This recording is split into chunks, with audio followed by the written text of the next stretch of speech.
I haven't made a video like this in a while. By the way, I'm putting on my Apollon deity roller. I make custom deity rollers, by the way. But as a Hellenic polytheist, there are so many gods, and you do not need to venerate or build a relationship with all of them. That's probably one of the most common questions I get is, do I have to worship them all, or do I have to build an altar for all of them? No, you don't. I'm going to take myself as an example. These four are my Greek god patrons. I do have one other that's a demon, but we're sticking on theme for Greek gods here. They're my patrons for different reasons, covering different spheres of influence that impact me and my everyday life.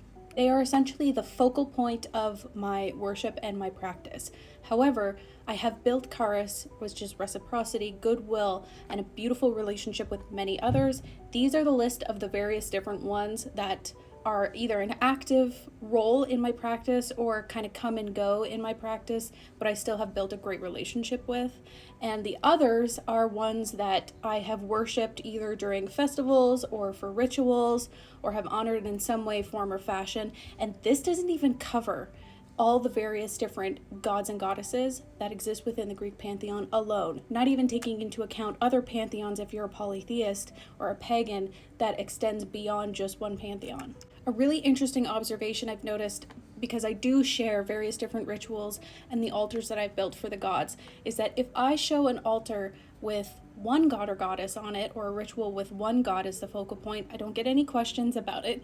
If it's two, I get questions as to why they're together, or they shouldn't be together because they don't get along, like Artemis and Aphrodite, which, by the way, is fine. Myths are not literal, they're allegorical. But I've showed my altar of all the Olympians, okay, all 13, because I include Dionysus and Hestia, and never got a question about, oh, they shouldn't be worshipped together because myth. Never once has that come up. It's just like, oh, look at the Olympians, aren't they beautiful? Very interesting observation that I just want to point out. Just like in ancient Greece, today we can incorporate as many or as few gods as we choose to. What I would recommend, however, is starting with the ones that you're naturally pulled to, perhaps one that oversees a career or a facet of your life that's really prominent, or at the very least, the household gods, and these are your household gods in the Greek pantheon. I will be making various videos talking about how to honor, worship, connect, or various other aspects of these gods as I go along, because I've made a list of various things that people have wanted me to talk about. So I'm going to be starting to talk about Athena first. Oh, and if you do want to see previous videos I've made, please see my Hellenic Polytheist playlist, and I'm also on other social media where I talk about them too. Okay, thanks, bye.